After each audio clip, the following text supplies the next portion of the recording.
안녕하세요. 저는 단국대 병원에서 금연 클리닉 하는 정유석 교수입니다. 오늘 청소년 여러분과 흡연의 문제에 대해서 좀 잠깐 제가 몇 가지 포인트만 좀 이야기를 하려고 하는데요.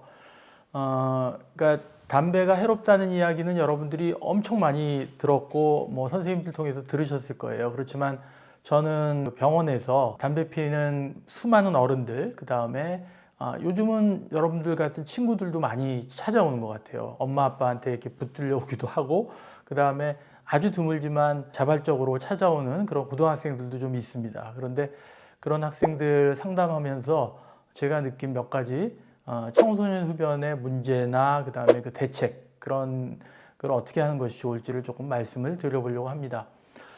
제일 중요한 거는 담배를 핀다고 하는 거는 사실은 뭐 이렇게 좀 멋있어 보이거나 빨리 어른이 된 것 같은 그런 느낌, 그런 것들 정도에서 끝나는 문제가 아니고요. 가장 중요한 문제는 이게 여러분들이 아주 심각한 그 약물에 중독이 된다는 게 가장 무서운 이야기입니다. 여러분 잘 아시는 니코틴이죠. 니코틴은 좀 이름도 좀 이상하죠. 근데 그게 뭐 암을 일으키지는 않아요. 여러분들이 그렇게 알고 있는 학생들이 있을 수 있는데 니코틴은 암을 일으키는 발암 물질은 아니고 사실은 그 우리 뇌에 들어가서 중독을 일으키는 아주 강력한 그 중독성 물질입니다. 여러분 그 조폭 영화들 보면 뭐 어렸을 때 여러 개 환경이 안 좋거나 이렇게 해서 그런 세계로 들어갔다가 나중에 도무지 그 조직 안에서 빠져나올 수 없어서 막 발버둥치는 그런 스토리의 영화들을 혹시 보신 적 있는지 모르겠어요. 제가 볼 때 니코틴 세계는 마치 그런 그 조직 폭력배들의 세계랑 똑같다. 저는 그렇게 생각합니다. 왜냐하면 들어가는 건 굉장히 쉬운데 나오는 것이 정말 너무너무 힘들거든요. 그거는 자발적으로 그러니까 나오기가 굉장히 힘든다는 점에서 니코틴은 아주 굉장히 무서운 마약이고 중독성 물질입니다. 자, 여러분 나이에 담배를 하면 뭐가 문제가 되냐면 물론 성인들도 담배를 피잖아요, 사실은. 그러니까 어른들도 피면서 왜 우리는 못 피게 하나 이렇게 반문할 수 있어요. 자, 그거에 대해서 선생님이 설명을 하면 여러분의 뇌는 특히 이제 청소년기에는 굉장히 빠르게 뇌가 이렇게 부풀어 오른다고 표현할까요? 그러니까 증식을 합니다. 뇌세포가 계속해서 새롭게 만들어지면서 뇌가 사이즈가 점점 커지는 시기거든요. 이때 어떤 자극이 들어가느냐에 따라서 특정 뇌 부위가 더 발달할 수도 있고 좀 덜 발달할 수도 있는데 만약에 여러분이 중학교 뭐 1학년, 2학년 또 빠른 학생들은 초등학교 뭐 5, 6학년 때 시작하는 학생들도 있죠.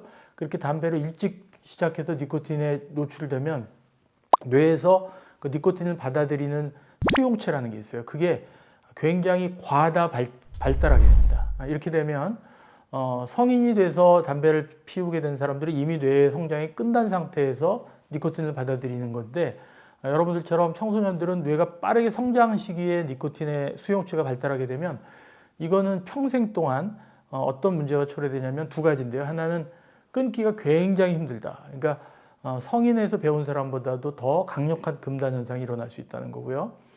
그 다음에 중독성도 그만큼 높기 때문에 담배에 노예가 될 확률이 훨씬 더 높다 하는 겁니다. 자, 이것이 이제 니코틴 중독의 위험성이고요. 자, 두 번째는 이 흡연이라는 게 공짜가 아니에요. 처음에 시작할 때는 친구가 주거나 선배가 한 대 펴보라고 하거나 이럴 수 있어요. 그죠? 아니면 아빠가 피는 걸 몰래 꺼내는 학생들도 있을 수 있어요. 그렇지만 이것이 중독이 되고 나면 그 다음부터는 어떻게든 돈을 지불하고 사야 되는 거죠. 그런데 지금 우리나라 담배값은 전 세계에서 우리나라 국력에 비해서 상당히 싼 편인데 그래도 4,500원입니다. 자, 이 4,500원 가지고 한 갑을 사죠. 선생님이 계산을 해보니 보통 요즘 청소년들이 제일 담배를 처음 접하는 나이가 중학교 2학년이 최고 많거든요. 자, 중학교 2학년 때부터 시작해서 이 학생이 우리나라 남성의 평균 수명이 한 77세, 8세 되니까 한 60여 년 담배를 핀다고 가정을 하고 하루에 4,500원씩 365일을 피고 그거를 또 70세까지 담배를 핀다고 계산을 해봤어요. 그랬더니 1년에 한 160만 원이 훨씬 넘고요. 그 다음에 이거를 평생 담배값으로 계산하면 1억 원 플러스 300만 원이 넘습니다. 선생님이 계산을 해보니. 그래서 여러분 용돈도 궁하고 한데 니코틴에 중독이 돼서 안 피면 공부도 안 되고 힘들고 해서 계속해서 담배를 돈 주고 사서 피워야 되는 상황이 되면 누가 제일 좋아하겠어요? 담배 회사가 제일 좋아하죠. 담배 회사가 제일 좋아합니다. 그래서 여러분들이 평생 동안 담배 회사의 노예가 돼서 거기에 꼬박꼬박 매일 4,500원씩을 물론 전부 다 담배 회사로 가는 건 아니지만 지불해야 되는 그런 엄청난 손실이 있게 된다 하는 거고요. 자, 그 다음에 세 번째는 아무래도 여러분들이 학생들이니까 그 학업과 관련된 이야기를 안 할 수 없어요. 자, 공부에 니코틴이 도움이 될까요? 말도 안 됩니다. 가끔 그렇게 생각하는 학생들이 있더라고요. 그거는 뭐냐면 담배 안 피우면 공부가 안 된다는 학생들이 있어요. 그거는 이미 중독이 됐기 때문에 니코틴이 규칙적으로 들어오지 않으면 몸속으로 이게 니코틴이 분해돼서 부족해질 때마다 마음이 초조해지고 불안해지고 집중력이 떨어지고 안정감이 떨어지는 그런 금단 현상이 나타나거든요. 근데 이게 사실 50분마다 찾아온다고 돼 있어요. 니코틴 반감기라고 하는 게 몸에 들어오면 오래 머무르면은 담배를 천천히 펴도 될 텐데 이 생각보다 니코틴이 굉장히 빨리 분해되기 때문에 한 대 피고 1시간도 못 지나서 또 피고 싶어진다는 거죠. 그러면 그게 그 시간에 만약에 담배를 못 피는 상황, 여러분들이 학교에서 뭐 담배를 구하기도 어렵고 필 수 있는 장소도 없고 그렇다고 하면 어떻게 되겠어요? 못 피죠. 니코틴 레벨이 떨어지죠. 그러면 불안감이 찾아오고 그 다음에 안정감이 떨어지고 집중력이 떨어지는 그런 금단 현상이 매일 경험하게 되는 거예요. 그렇게 되면 공부에는 당연히 방해가 되죠. 그래서 한 대 딱 피면 그때 잠깐 니코틴이 올라왔을 때 집중력이 올라가는 것처럼 느끼는 거는 너무 니코틴이 부족했다가 들어오니까 기분이 좋아지는 것이 착각되는 거지 그게 실제 공부에 도움이 되는 건 절대 아니다 하는 것들을 여러분들이 꼭 기억하셨으면 좋겠습니다.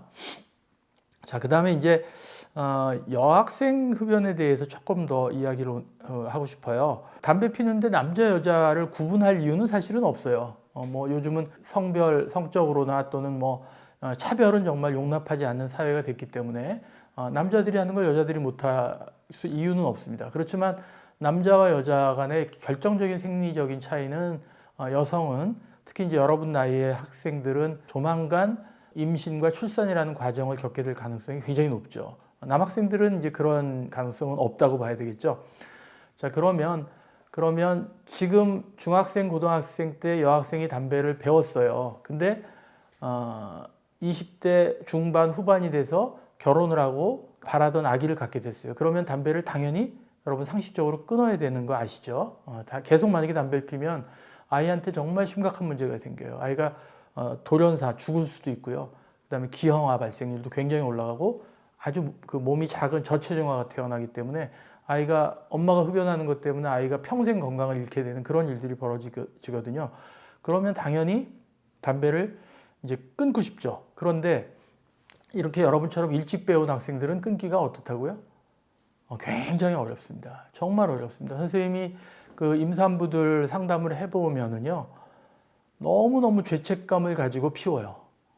죄책감 때문에 끊으면 참 좋겠는데, 선생님 이거 내가 피면 우리 뱃속에 있는 아이한테 발암물질 들어가고 일산화탄소 들어가서 산소 부족한 현상이 오면 어떡하죠? 라고 걱정하면서도 며칠 끊었다가 또 못 참고 다시 피게 되고 또 며칠 끊었다가 또 다시 피게 되고 하면서 계속해서 그 아이에 대해서 굉장히 죄책감을 느끼면서 흡연하는 그런 임산부들을 선생님이 자주 만나거든요.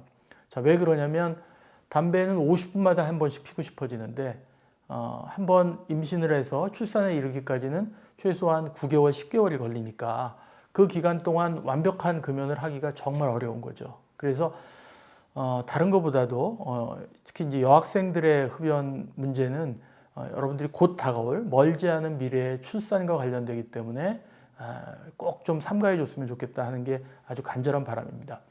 자, 그 다음에 이제 남녀 공이 중요한 문제가 하나 더 있습니다. 이거는 뭐냐면 여러분들이 아주 관심이 많을 건데요.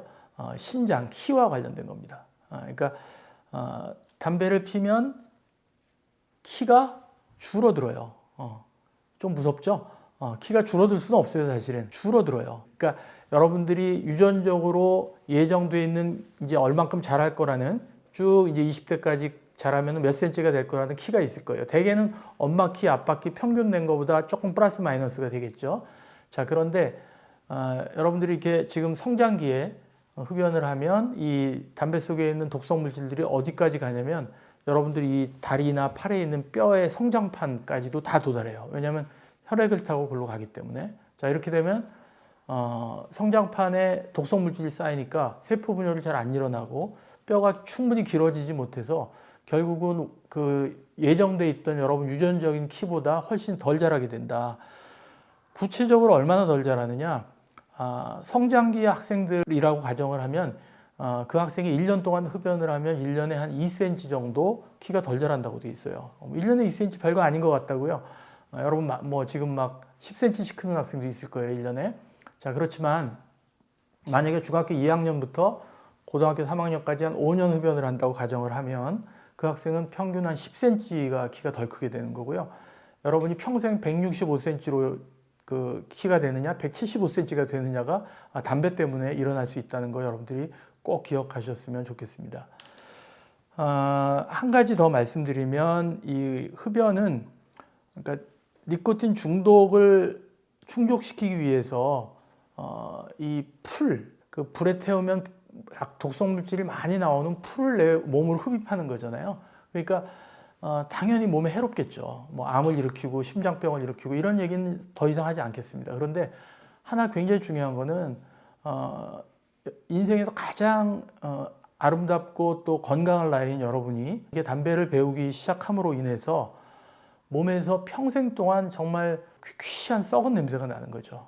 사실 여러분 주변에 담배 피는 어른들 근처에 한번 가보세요. 그러면 뭐 그 냄새 좋다고 하는 사람은 제가 아무리 담배를 좋아하는 사람도 한 명도 본 적이 없어요. 심지어 흡연자라고 할지라도 그렇게 불쾌한 악취를 풍기게 되는 거거든요. 그런 것들이 여러분의 이미지가 되고 그래서 여러분들의 인생이 굉장히 마이너스가 된다. 이 사실을 꼭 기억해 주셨으면 좋겠습니다. 자, 이제 얼마나 담배가 문제인지는 충분히 얘기를 한 것 같고요. 이제 어떻게 하면 담배를 끊을 수 있고 그 다음에 어떻게 하면 담배를 안 배울 수 있는지에 대해서만 잠깐 얘기를 하겠습니다. 담배를 배우는 과정은 사실은 별로 생각 없이 시작하는 거예요. 제가 보니까 그렇더라고요. 끊을 때는 정말 결심하고 노력하고 정말 그 땀을 뻘뻘 흘리게 노력을 해도 잘 못 끊어요. 나가기는 참 어려운데 니코틴의 세계로 들어가는 건 너무너무 쉬워요. 그냥 친한 친구가 피는데 한 대 해볼래? 한 모금 처음에는 기침하죠. 그렇지만 그게 끝날 때쯤 좀 기분이 좋아져. 그래서 한 번 더 피워보고 두 번 더 피워보고 세 번째 피고 나면 그 다음에는 중독이 되는 거예요. 그러니까 일단은 주변에 친구든 뭐 선배든 아니면 누가 됐든지 아니면은 집안에 담배가 돌아다닐 수도 있어요. 그죠? 집안에 흡연자가 있다면 아버님이 흡연자거나 하시면 그런 것들을 호기심으로 한번 입에 물어보는 것 자체가 그게 결국은 그 금붕어가 물속에서 그 낚싯바늘에 꼬인 그 지렁이를 콱 무는 거랑 똑같아요. 그러니까 그 과정이 없어야 돼요. 거기 그냥 한번 물었다가 끌려 나가면 그렇죠? 그냥 일생 동안 노예가 되는 것처럼 흡연의 세계가 그렇다는 거. 그래서 어쨌든 첫 담배를 어떻게든 거절하는 연습들을 여러분들이 꼭 하셨으면 좋겠고요. 그다음 이미 니코틴에 중독이 돼 있는 학생들이라면 그러면 좀 적극적으로 도움을 요청하세요. 혼자서 끊으려고 이렇게 애를 쓰지 마시고요. 요즘은 보건소도 있고 그다음에 충남 금연지원센터 같은 금연지원센터도 있고요. 그다음에 저 같은 전문가들이 하는 금연 클리닉에서도 여러분들을 약물 치료나 상담 치료로 도와드릴 수가 있거든요. 그러니까 이게 시간이 가면 갈수록 여러분들이 거기서 헤어나기가 어렵다는 사실을 인지하시고 꼭 그 전문가들의 도움을 요청하시겠으면 좋겠습니다. 예, 오늘 여기까지 말씀드리겠습니다.